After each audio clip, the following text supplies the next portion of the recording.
Será que a noção de banalidade do mal que a filósofa Hannah Arendt forja no início da década de 1960 ainda dá conta para compreender as contradições da nossa sociedade? Quais foram as transformações da noção de mal até que nós chegássemos à noção de sociopatologia da vida cotidiana?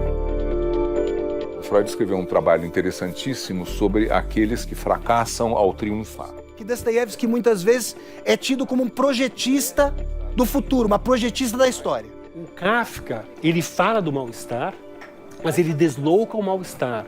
Ele transforma o mal-estar em literatura. Tema desta série do Café Filosófico.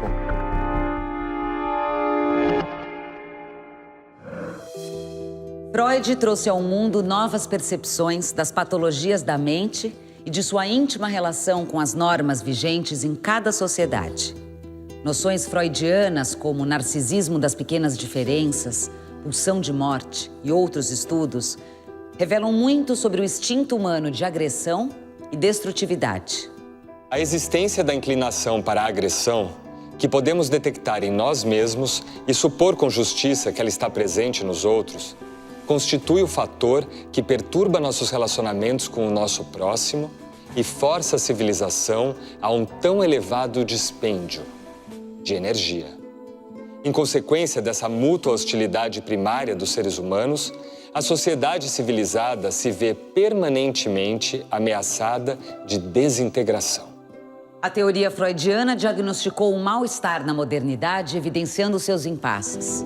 E hoje, como Freud ainda pode nos ajudar a compreender, além das psicopatologias, as sociopatologias contemporâneas? Sociopatologia, né, da vida cotidiana, eu entendi como significando algo ligado aqui no ciclo, né, a ideia da banalidade do mal, que é um título tirado da Hannah Arendt, como vocês sabem, autora de um livro famoso que se chama Eichmann em Jerusalém, né, um ensaio sobre a banalidade do mal. O que entende a Hannah Arendt por banalidade do mal? Né? O fato de que poderia imaginar que Eichmann, né, tendo sido responsável pelo transporte, o cargo dele na organização de extermínio nazista, ele era o chefe da logística, o sujeito encarregado de organizar o transporte de gente para os campos de concentração vindos dos mais variados lugares da Europa, o que exigia otimizar recursos de transporte, botar o máximo possível de gente no trem. Era um assunto tratado de forma industrial, né, como um problema de logística. Quando Eichmann é raptado, né, em Buenos Aires pelo Serviço Secreto de Israel e levado para Israel para ser julgado, onde ele foi a primeira e única pessoa até hoje a ser condenado à morte, né, pelo que fez, se viu que ele era um homenzinho insignificante. Não era o monstro que se poderia imaginar. E ela dizia, esse homem que não hesitou em mandar para a morte milhões de pessoas, como, enfim, ele encarna uma faceta do mal que é a banalidade do mal.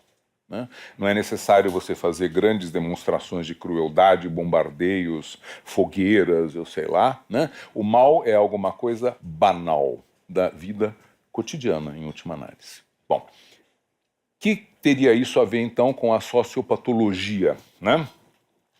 O que há de comum, né, entre essas duas ideias? Eu penso que uma primeira resposta para essa pergunta poderia ser de que, agora falando em termos de psicanálise, né, o mal, o que é mal? Né, numa disciplina que se pauta no seu trabalho clínico pelas regras da abstinência e da neutralidade. Significa que você chega no psicanalista e hoje em dia não se faz mais isso, mas antigamente era comum enunciar a regra fundamental. A regra fundamental dizia, olha, você deita aí, né, e vai falando o que lhe vier à cabeça, sem se preocupar nem com a coerência lógica, nem com se você tiver algum pensamento feio, malvado, sujo, inconveniente, pode expressá-lo sem nenhum problema. Né? Aqui nós não fazemos julgamentos morais. Né? A razão disso, evidentemente, né, era permitir que, se a pessoa conseguisse evitar, manter uma coerência artificial e artificiosa na sua fala, surgiria a livre associação, fala disso, depois daquilo, sem se preocupar com a coerência, ou seja, desliga o ego, né? E sem se preocupar com o efeito estético, ético das suas declarações. Então, você não faz julgamentos morais, ou seja, desligue o superego. Tendo desligado o ego e o superego, o que vai sobrar é o inconsciente ou o id, provavelmente é o que vai aparecer na sessão. O que tiver no seu inconsciente, no seu espírito, são suas angústias, defesas, fantasias, anelos, e muito poucos deles são bonitos, nem os meus, nem os de vocês. Só uma nota de rodapé. Em nenhuma hipótese, né, na psicanálise, ou acho que em muitas outras visões do mundo, pensar no que quer que seja, né, pode ser considerado crime. Existem fantasias agressivas e sádicas, mas, meu ponto de vista, e acho que muitos de vocês talvez compartilhem, né? Não há absolutamente nada de sádico ou de errado em você sentir e não agir, ficar aquém do ato, raiva, ódio, nojo, preconceito, enfim, o que você quiser, né? Pensar, livre pensar é só pensar, dizia o mestre Milor Fernandes. E o direito à opinião é sagrado, é uma das conquistas do iluminismo, né, do que nos torna a nós, civilizados do século XX, a base da nossa cultura de tolerância, é a ideia de que não há crime de opinião. E isto envolve qualquer opinião. Diz, né, que Voltaire teria dito certa vez que não concordava com absolutamente nada do que o seu interlocutor estava dizendo, né? Não concordo com nada do que vós dizeis, porém defenderei até a morte vosso direito de dizê-lo. Opinião não tem limite, fantasia inconsciente muito menos ainda. Né? Só faltava você ter, né, responsabilidade pelos seus desejos e perversões secretos que ficam no plano das fantasias. A diferença fundamental é o ato. Na hora que você pratica alguma coisa que humilha o próximo, que violenta a dignidade do próximo, etc., aí sim você está infringindo uma norma social essencial para a convivência e você merece punição. A ideia, então, é de que na prática da análise, o analista não emite juízos de valor. Se você começar a condenar a pessoa por aquilo que ela traz, ela vai parar de trazer os seus problemas, é óbvio. Isso que é a matéria-prima da análise. Bom, então, como falar em mal, né, se você pensa numa ótica de neutralidade? Agora, a psicanálise não é só uma técnica ou um trabalho terapêutico, ela é também uma teoria geral da psique humana, né? E tem, então, proposições gerais sobre o ser humano em geral, né, baseadas no trabalho clínico, baseado nas descobertas de Freud, Melanie Klein, Winnicott, Lacan, enfim, todos os grandes autores da psicanálise, né? E que forma um conjunto de hipóteses e de conceitos, né, que, na minha opinião, é de longe o que tem de melhor, né, no campo psicológico, né, das teorias que buscam explicar o funcionamento mental do homem, né, do ser humano. E que, no que nos interessa hoje, né, abre um grande espaço, especialmente nos últimos anos da obra do Freud, para a questão da agressividade e da destrutividade, né, que seria aquilo mais próximo da ideia da banalidade do mal. No próximo bloco. Todos somos portadores de uma pulsão agressiva ou de um conjunto de pulsões agressivas que podem se voltar contra outros ou contra nós mesmos.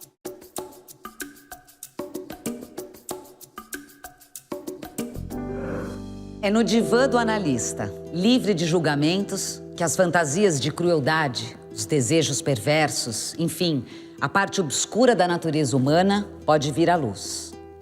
O problema que temos pela frente é saber como livrar-se do maior estorvo à civilização. Isso é, a inclinação constitutiva dos seres humanos para a agressividade mútua. Por isso mesmo, estamos particularmente interessados naquela que é provavelmente a mais recente das ordens culturais do superego, o mandamento de amar ao próximo como a si mesmo. Se a crueldade é inerente à condição humana, o que a psicanálise tem a dizer? Seríamos mesmo naturalmente capazes de amar-nos uns aos outros? Freud escreveu em 1930 um livro que talvez seja dos seus mais conhecidos, que se chama O Mal-Estar na Cultura, ou Mal-Estar na Civilização. Mal-estar esse devido ao fato de que os desejos e anseios mais profundos do ser humano não podem ser realizados, né, na vida social, porque são completamente antissociais. Incesto, parricídio, assassinato, né, enfim, aquilo ao que o nosso inconsciente nos impulsiona, né, desde o início da nossa vida, se for realizado, é o fim da sociedade. Então a sociedade é montada sobre a repressão, a canalização e a sublimação das pulsões, entre as quais há agressividade. E, para surpresa, né, dos seus leitores, então, no Mal-Estar na Cultura, Freud argumenta que até mais do que a repressão da sexualidade, né, da libido de Eros, né, que até então tinha sido o grande alvo da psicanálise, né, a ideia de que as defesas, né, erigidas socialmente e psicologicamente contra a sexualidade provocavam um excesso de recalque, um excesso de repressão, que desembocava na histeria, enfim, no surgimento de sintomas variados, né, neuróticos, pelo excesso de repressão.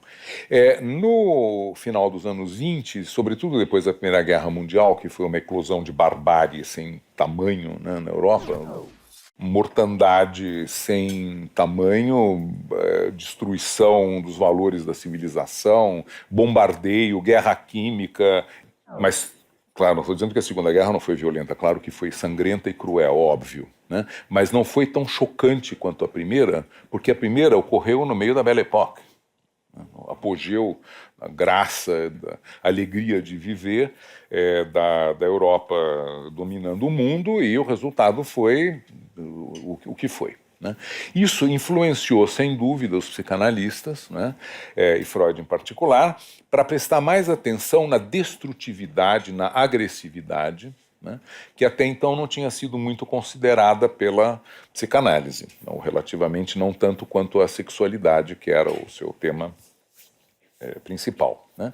O que levou então Freud a dar mais importância a isso e a escrever, numa passagem que está no Mal-Estar na Cultura, ele está falando do mandamento amai-vos uns aos outros, né? Que ele diz que poucas coisas são mais antinaturais e difíceis de realizar e prova de uma idealização equivocada da natureza humana. Nós não somos capazes de nos amarmos, somos capazes de nos armarmos uns contra os outros, mas não somos, acabei de pensar nesse ato falho agora, mas não somos capazes de nos amar uns aos outros, e diz ele por quê. O fragmento de realidade atrás disso tudo, que preferimos negar, é que o ser humano não é uma criatura terna e necessitada de amor, que quando muito se limitaria a defender-se caso atacado. Ao contrário, entre suas disposições pulsionais, deve-se contar com uma poderosa dose de agressividade. Por conseguinte, o próximo não é para ele somente um possível auxiliar e objeto sexual, mas também uma tentação para satisfazer sobre ele a sua agressividade, explorar sua força de trabalho sem retribuição, usá-lo sexualmente sem seu consentimento, apropriar-se de seus bens, humilhá-lo, causar-lhe sofrimento, martirizá-lo e matá-lo. Homo homini lupus. Quem, em face de toda a sua experiência da vida e da história, terá a coragem de discutir essa asserção? Isso dá uma ideia da importância, né, que o fator agressividade passa a ter, né, já no final da vida do Freud, desde então, na psicanálise, como uma explicação, uma causa, né, daquilo que nós consideramos o mal, ou seja, a crueldade, a violência, né, o desrespeito pelo próximo, martirizá-lo, matá-lo, estuprá-lo ou estuprá-la, utilizá-lo sexualmente sem seu consentimento, né, enfim, explorar sua força de trabalho, escravizá-lo, por exemplo, etc, etc, né? Então, essa combinação das duas coisas, né, a sociopatologia, né, e o mal banal, né, não são somente coisas... a combinação desses dois termos, quero dizer, né, não leva a pensar somente em coisas espetaculares, né? O mal, ou a crueldade, ou a agressividade, que é a base pulsional, digamos assim, da crueldade, também do sadismo, né? O que é o sadismo? É o prazer, né, em agredir, ferir, machucar, né? Que é alguma coisa que todos nós temos, é uma pulsão parcial do ser humano, minha, de vocês, qualquer outra pessoa, e que, obviamente, não precisa ser contida e limitada, né, pela sociedade para que seja possível a convivência entre as pessoas, minimamente, né? Se cada um pudesse dar livre curso aos seus impulsos sádicos, né, nós faríamos exatamente o que ele acaba de citar no texto, martirizar o próximo, explorá-lo, etc., e ter prazer nisto. Quando os iluministas trataram de coisas muito parecidas com essas que eu estou trazendo a vocês hoje, né, eles discutiram isso sob a rubrica do que eles chamavam de fanatismo, né, e que era o nome que se dava então à intolerância. E a um certo momento, né, o Diderot, ao comentar na enciclopédia sobre o fanatismo, ele diz que o fanatismo é a superstição, né, ou a ideologia, enfim, os valores de uma sociedade ou de um grupo levados ao extremo, né, e que dão causa a atos, estou citando de memória, ridículos, né, nefastos, nocivos, e que, no entanto, dão grande prazer e são praticados com uma espécie de alegria e de consolação, né? Quer dizer, chamando a atenção, já em 1760, né, quando esse texto é escrito, para a dimensão de prazer com a qual esses atos sádicos e violentos são muitas vezes praticados, né? O que, aliás, é uma forte razão para praticá-los para alguns, né, justamente para os psicopatas, ou para nós quando vestimos a camiseta do psicopata, né, nas nossas relações com filhos, com amigos, com alunos, né, com, enfim, pessoas a quem nós podemos, de uma maneira ou de outra, prejudicar, né, e fazer mal, e assim satisfazer determinado impulso inconsciente. Bom, então, eu vou considerar que sociopatia, né, nesse contexto, quer dizer uma certa disposição a praticar e realizar atos violentos, cruéis, indignos, desrespeitosos e, por aí vai, agressivos, que não se deve só à nossa natureza psicológica, né? Não se deve só ao fato de que todos somos portadores de uma pulsão agressiva ou de um conjunto de pulsões agressivas que podem se voltar contra outros ou contra nós mesmos, né? Autossabotagem, rasteiras que nos passamos, né? Eventualmente somatizações, autoagressões as mais variadas, né? O Freud escreveu um trabalho interessantíssimo sobre aqueles que fracassam ao triunfar, né? Aquele sujeito que está prestes a conseguir aquilo que mais deseja na vida. Ele dá vários exemplos tirados da literatura, né? Mas todos conhecemos, né? E chega na hora H, alguma coisa acontece, pisa no tomate e não consegue fazer. São atos autodestrutivos, né? E quando a gente se pergunta pela motivação de um ato assim, uma das motivações a que o Freud propõe no seu trabalho é culpa. Se eu chegar lá, né, eu vou ter a culpa de ter chegado lá. Bem, então, a ideia de que essa crueldade, né, pode ser motivada por razões inconscientes ou conscientes do indivíduo, apenas ou principalmente, me parece ser o oposto dessa ideia de sociopatologia, né? Eu estou preferindo e proponho a vocês, nessa hipótese, reservar essa noção para atos, sem dúvida, agressivos, violentos, etc., né, desse gênero, porém que de alguma maneira sejam induzidos ou estimulados ou incentivados pela sociedade, pela forma de funcionamento, pela ideologia, pelos costumes, pelo que é considerado evidente e natural, né? Ou seja, aquela parte da maldade, vamos dizer assim, que é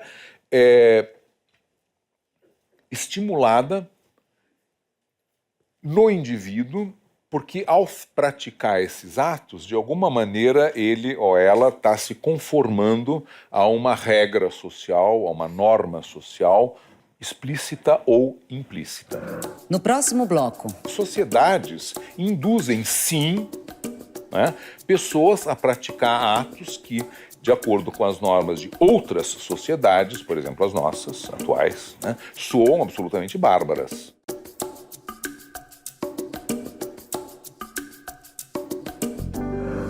Pode soar estranho que uma sociedade estimule e incentive práticas violentas e agressivas. Mas atos do passado, que hoje nos soam como cruéis, destrutivos e criminosos, um dia já foram vistos como naturais e legítimos. Como chegamos a essa relativização do mal? Falar, então, de violência, de crueldade, de maldade, por aí vai, é estimulada ou induzida por mecanismos sociais, processos sociais, né? E não seria difícil enumerar isso, né? Inquisição, né? É justo queimar heréticos, né? Justo, correto, etc. Né? Pode ser, certamente não é nem malvado nem cruel, para quem estava queimando o dominicano, que era o inquisidor moro, estava fazendo uma coisa ótima, santíssima. Aliás, chama-se a Santa Inquisição. Né? Você queima, então, os hereges, por quê? Porque é mais importante proteger a fé e os bons cristãos, é claro. Então, não é visto como um ato malvado. Escravidão. Né? Por que você escraviza os africanos? Porque senão eles vão morrer pagãos e vão todos para o inferno. Muito melhor, Padre Vieira, no Sermão da 60ª. É muito melhor, não é? Apesar de tudo que vós sofrais, não é? Ó, escravos como Jesus, etc., etc., na cruz, bom, borda em torno dessa metáfora, porque isso permitirá que as suas almas sejam salvas e, portanto, você tem aí uma das inúmeras justificativas da escravidão. Né? Outra é dada por Aristóteles. Né? Existem aqueles que são destinados a mandar e aqueles que são destinados a obedecer. E é bom para aqueles que sejam destinados a obedecer que sejam escravos, por que não? Né? Então, estou dando exemplos de propósito de coisas que hoje nos soam absolutamente repelentes e que está longe de mim imaginar justificar de alguma maneira, né? Para que vocês vejam que sociedades induzem, sim, né, pessoas a praticar atos que, de acordo com as normas de outras sociedades, por exemplo, as nossas atuais, né, soam absolutamente bárbaras. Hoje em dia, terrorismo, né, fatwa, né, o Ayatollah X decreta que o Salman Rushdie tem que ser morto porque escreveu um livro chamado Os Versos Satânicos. Bom, é perfeitamente lícito a um muçulmano xiita matar o Rushdie, está fazendo um ato santo. Como? Mas ele tem direito à liberdade de expressão. Vocês viram o Charlie Hebdo 2 anos atrás, na França, o que significa liberdade de expressão. Né? Houve um momento em que, num jornal dinamarquês, apareceu uma caricatura que resumia isso perfeitamente, Maomé deitado no divã, e ele diz assim, por que os outros profetas têm pessoas que têm senso de humor e eu não? Né? Então, atentado às Torres Gêmeas. Do ponto de vista, né, ocidental, foi um ato terrorista pavoroso, etc. Do ponto de vista lá do Omar Bin Laden, é um ato sumamente heróico, e do ponto de vista da estratégia militar é de se tirar o chapéu. Né? Comportamentos, atitudes, né, que poderiam ser incluídos no rol da sociopatia dependem de uma coisa que vai além do ato em si praticado e para entrar na categoria de valores.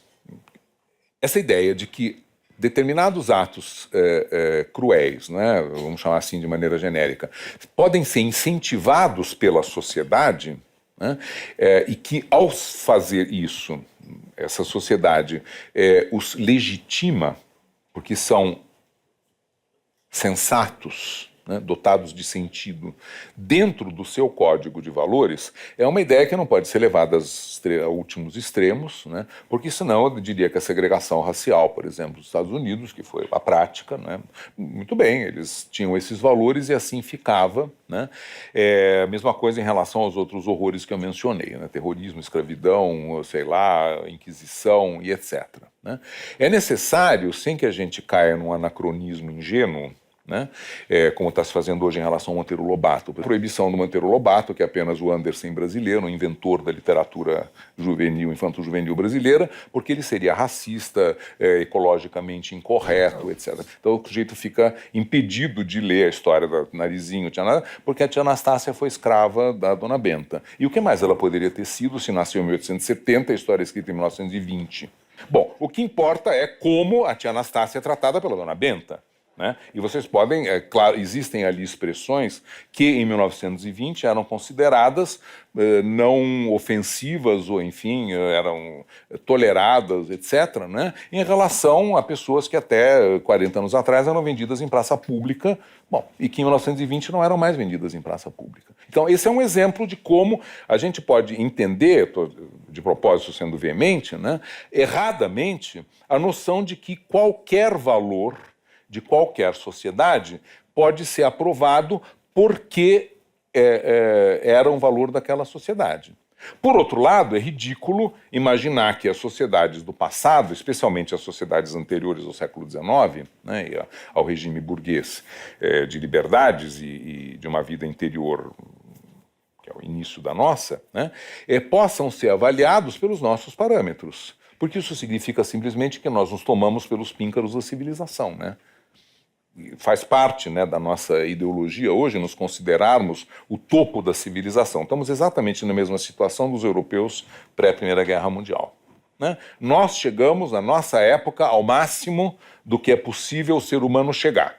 Né? Eu gostaria, né, de estar presente daqui a 400 anos, quando no ano 2418 alguém tomasse conhecimento dos nossos valores, dos nossos princípios.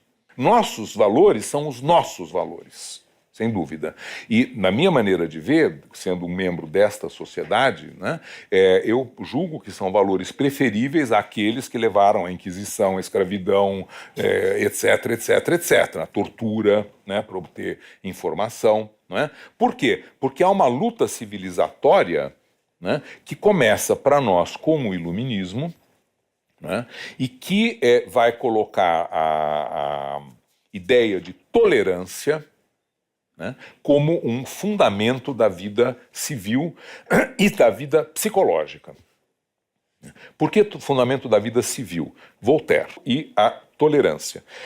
A tolerância é uma ideia que tem origem após as guerras de religião, quando nenhuma das facções, nem católicos, nem protestantes, nem dentro dos protestantes as diferentes seitas, né, que se enfrentavam, conseguiu impor a sua fé aos demais. Não tinha força para isso. E Voltaire, com a sua língua trífida, né, dizia isso da seguinte maneira: se houver duas religiões num único país, elas vão se cortar a garganta uma à outra. Se houver 30, elas serão obrigadas a se tolerar.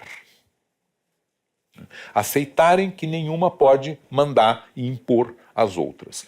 Vindo da esfera religiosa, a noção de tolerância, né, foi se inculcando e se ampliando para a tolerância à diferença e à divergência políticas, né, diferentes opiniões e partidos na luta política, coisa que hoje em dia parece estar sendo esquecida, né, nesse acesso de barbárie que a gente vê pelas redes sociais, em que o importante é permanecer dentro da própria bolha. Então, a base da nossa convivência e aquilo que permite canalizar, conter, sublimar, três coisas diferentes, três destinos possíveis diferentes da agressividade. Para permitir a vida em comum, tem como expressão ética, política, filosófica, né, um valor, como o bem, o belo, etc., né? Esse valor é a tolerância. Né? A ideia de que, porque cada um de nós é um ser humano, né, ele tem direito, direito a ser quem é. Isso tem valido cada vez mais ao longo da história, isso não foi sem guerras, sem sangue, sem greve, sem massacres, 1º de maio, por exemplo, né? Foi se expandindo essa ideia através de uma coisa que é fundamental e que é a noção de direitos do homem. A primeira declaração dos direitos do homem e do cidadão é feita na Revolução Francesa, em 1791, na Convenção. Até então, todo homem, né, a Constituição americana, todo homem nasce livre, tem direito à busca da felicidade, etc. Essa é uma ideia absolutamente revolucionária, tanto quanto a ideia cristã no Império Romano de que todos os seres humanos são filhos do mesmo Deus. Que coisa mais absurda, né? Como é que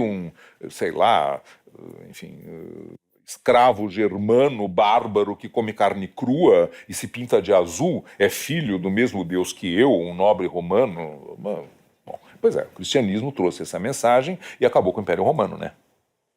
Certo? Foi uma das coisas que o corroeram, além das suas próprias práticas brasilienses, né, de corrupção e violência, foi uma das coisas que levaram o Império Romano à ruína, foi exatamente a corrosão dos seus valores, em parte por eles terem sido abandonados pelos próprios romanos, em parte porque a ideia cristã era realmente objetivamente muito melhor e galvanizava muito mais pessoas. Então, essa ideia de igualdade, né, e de aumento da liberdade, que na filosofia da história do Hegel é o que dirige a evolução humana, quer dizer, a antiguidade sabia que era livre, o faraó, o tirano, o rei da Pérsia, da Síria, sei lá, né, imperador da China, tem liberdade.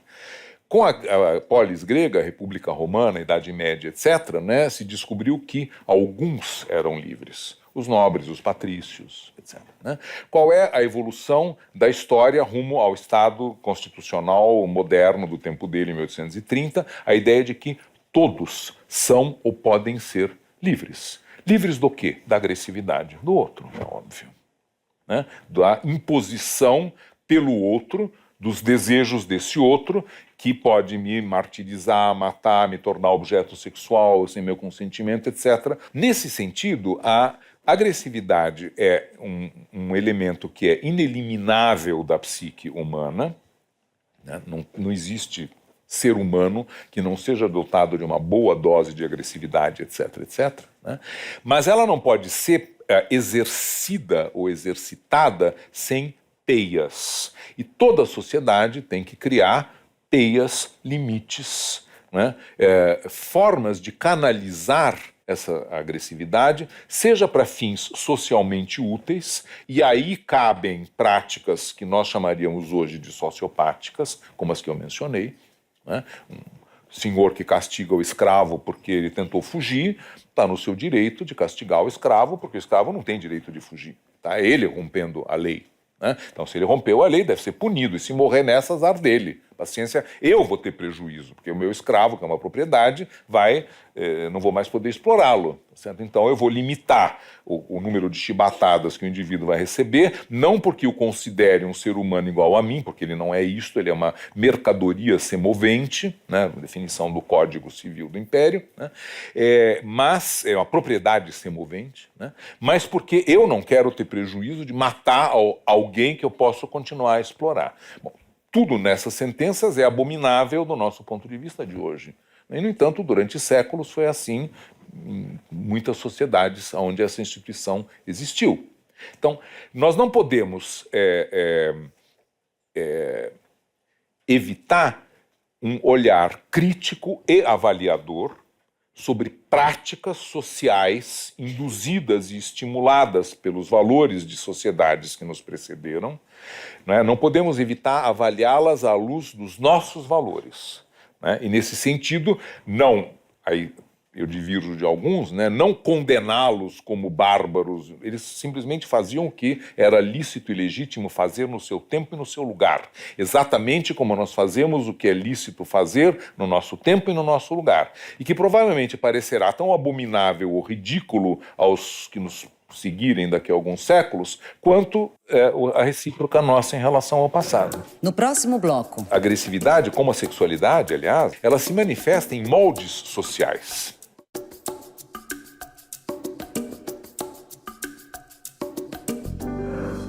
Hoje, nos parece inevitável ter um olhar crítico a respeito de violências cometidas no passado. Mas é preciso lembrar que um dia, o mesmo olhar crítico pousará sobre o nosso tempo, nossos valores e práticas. No futuro, poderemos ser considerados tão bárbaros quanto hoje nós consideramos os homens do passado. Se a agressividade é uma constante no ser humano, de todas as sociedades, em todas as épocas, como então cuidar para que ela não se torne um mal irreversível? Existem sim valores que, pelo menos na nossa civilização, têm um valor, né? O valor desse valor é próximo do absoluto. E provavelmente essa é a ideia de dignidade humana. E é essa que é violada, né, constantemente a cada vez que nós manifestamos, né, a agressividade de uma maneira que não deixa espaço para o outro, onde nós pretendemos ser, né, nas nossas existências, o único ou os únicos que têm direitos. Direito a saber qual é a verdade, basta abrir o Facebook, saber do que eu estou falando, né? Direito de impor uma forma de comportamento a outros, né? As discussões sobre comportamento, entre outras, né, questões, vai ter direito ao aborto, não vai ter direito ao aborto, o que se fazer com a homossexualidade ou não, etc. Enfim, a pauta, né, de uma parte razoável do eleitorado brasileiro, que é muito conservadora, e que soa como imposição, né, a outros desse código de conduta. É uma coisa extremamente violenta, se pensar. Todos esses processos, né, têm um limite, a meu ver, quando deixam de ser busca da afirmação do que eu penso ou do que eu julgo correto e passam a ser uma forma de exercer violência, não dando ao outro oportunidade de se defender. E segundo, fruto da educação, né? O que por onde mais pode passar, né, a modificação de atitudes no sentido de criar, né, ou melhor, a incentivar uma tendência tão antinatural quanto a tolerância e o respeito. E o que torna tão difícil ao ser humano, a nós, eu incluído e qualquer um, né, aceitar a ideia de que o outro merece respeito. Isso vai contra a nossa onipotência infantil, contra o nosso narcisismo, né, contra a nossa imagem de nós mesmos. Tá claro? Então, é alguma coisa que só pode ser modificada por uma força, né, psíquica de sentido oposto, direção oposta e, eventualmente, de intensidade maior. Né? Qual é o caminho para isso? Em última análise, é o investimento, né, a aceitação, digamos assim, em linguagem talvez menos técnica, né, a aceitação e a adesão a valores que nós interiorizamos e que sejam valores socialmente, eticamente, filosoficamente mais saudáveis, né, mais civilizados, mais emancipatórios do que outros que o ser humano já inventou ao longo da sua história. Então, nesse sentido, a educação tem um papel fundamental. Os exemplos dados por figuras políticas, da mídia, celebridades, né, exemplos nos quais as pessoas se mirem e digam é assim que deve se agir, é assim que deve se proceder, né, o que já houve no Brasil, um exemplo clássico é o imperador Dom Pedro II. Um exemplo de integridade, a moda do Francisco José da Áustria. Né? Essa coisa do exemplo, a coisa da educação, o conhecimento maior da natureza humana, o conhecimento maior das nossas próprias possibilidades, dos nossos próprios limites, é isso que é capaz de conter, de alguma forma, né, essa agressividade da qual nós somos dotados e que nos caracteriza como espécie.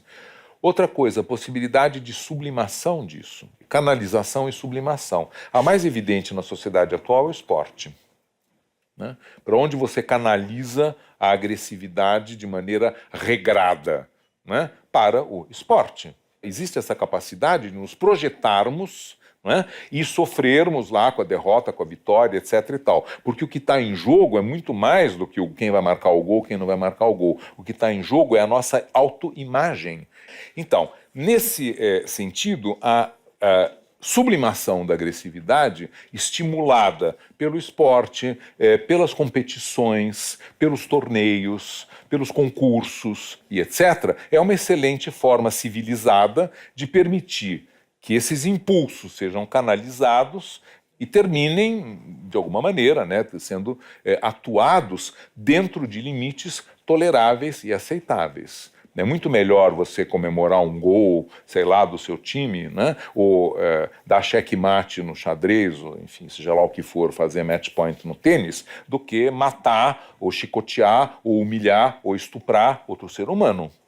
Claro. Então, esse tipo de coisa é que é necessário fazer para impedir ou evitar, impedir eu achei difícil, mas evitar pelo menos, né, que a gente acabe sobrando mais uma vez no mar de barbárie que no fundo nos ameaça de dentro.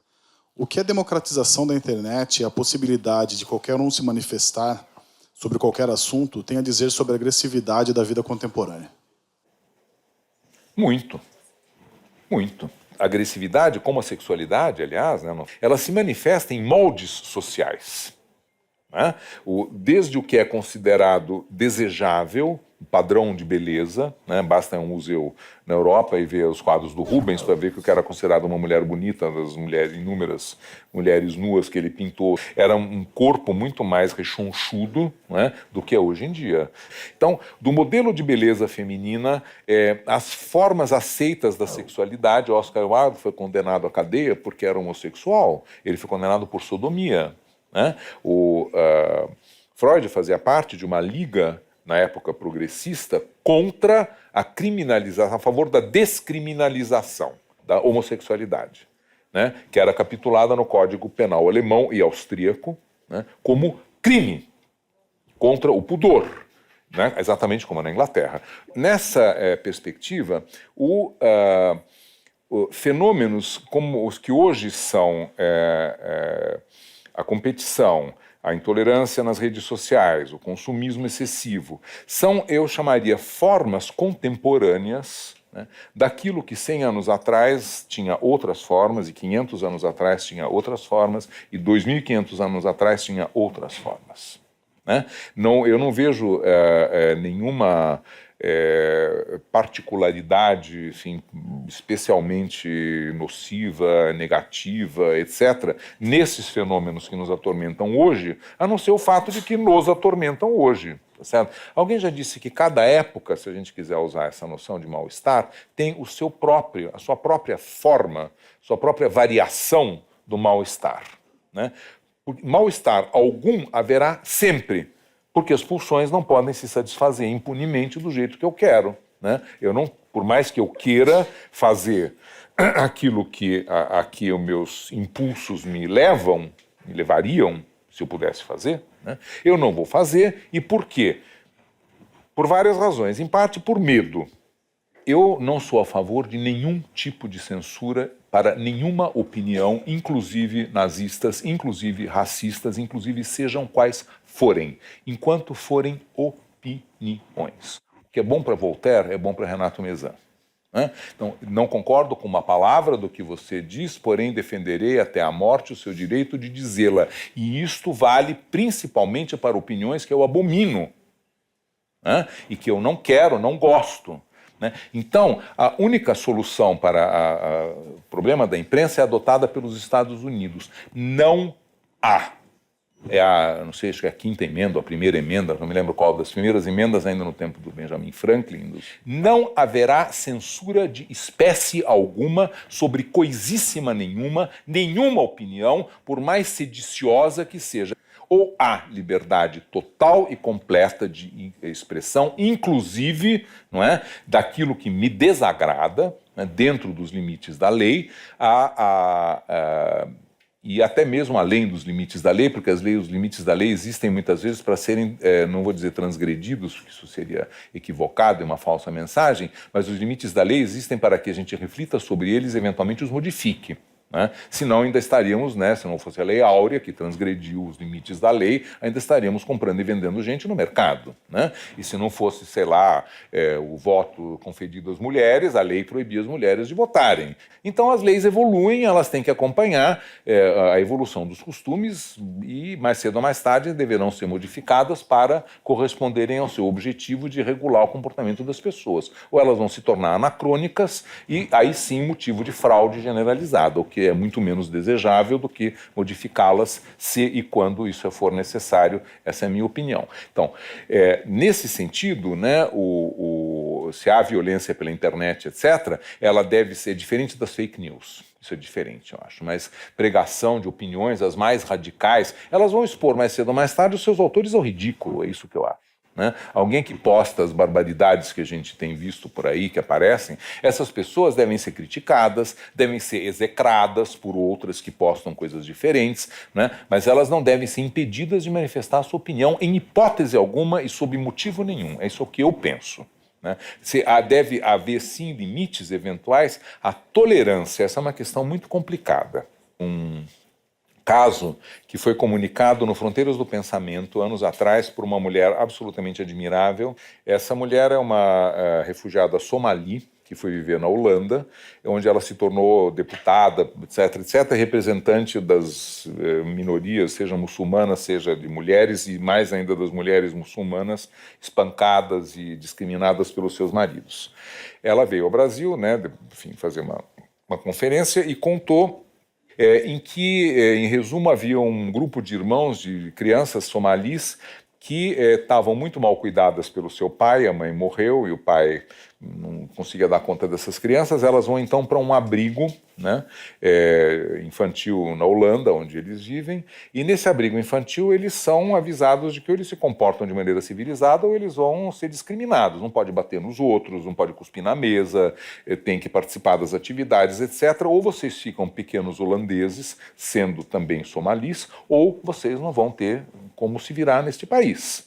Então, de maneira não impositiva, mas afetiva, né, assistentes sociais, etc., vão estimulando essas crianças a agirem da maneira esperada de crianças civilizadas na Holanda. Muito bem. E as coisas vão caminhando muito bem. Aí o pai se casa de novo com uma mulher que é uma integrista fanática muçulmana e que diz que é um absurdo que essas meninas não estejam sendo educadas de acordo com a tradição muçulmana, Sharia, que implica véu, reclusão, etc. E tal. Aí eles apelam ao Conselho Tutelar local. E o Conselho Tutelar holandês regulamenta que essas crianças devem voltar ao seio da família, porque é o direito à diferença cultural. Né? Então, sendo elas somalis muçulmanas, se é isso que as mulheres somalis muçulmanas devem sofrer, pois que sofram. Né? Entre isto e violar o sagrado direito da comunidade somali a fazer as barbaridades que quer, não podemos, porque isso seria trair os princípios da tolerância holandesa. Quem tem razão? Né? As crianças e quem defendia que elas ficassem num ambiente mais arejado, ou aqueles que acham que elas têm que ser educadas de acordo com essa tradição, mesmo que isso represente um tremendo retrocesso civilizatório do nosso ponto de vista. É um problema delicado, né? Não tem solução fácil. O tribunal lá, o conselho, foi convocado a se pronunciar, e se pronunciou, dizendo: no nosso país, as comunidades estrangeiras têm direito a manter a sua cultura, este é um caso no qual eles têm direito a manter, assim decidiram e assim foi feito. Né? Aplicou-se o que se julgou ser a lei da melhor maneira possível. As consequências emocionais e psicológicas para as crianças, não precisa dizer, foram desastrosas, é óbvio. Então, mas por outro lado, como é que você impõe a comunidade retrógrada, não é, que é o caso, um comportamento menos repressivo em relação às mulheres? Né? O que as mulheres têm a dizer, aliás, a respeito disso? Algumas querem permanecer na tradição, outras talvez não queiram. Por que tem que ser tudo igual? Não é? Então, o limite da tolerância na prática, não no pensamento, na prática, é uma questão sempre delicada. Mais reflexões no site e Facebook do Instituto CPFL e no canal do Café Filosófico no YouTube. Como fazer os grandes temerem? Primeiro, Aí depende, algumas coisas fazem parte do equipamento psicológico, mas a grande maioria não faz parte do equipamento psicológico, faz parte do equipamento social e político. O que tem de psicológico é a capacidade das pessoas de não se indignarem, né, e de não corarem, sabendo que estão sendo transmitidas pelas televisões, opiniões como as que emitem nas ocasiões que nós temos a oportunidade de ver. Isso que devia fazer as pessoas corarem.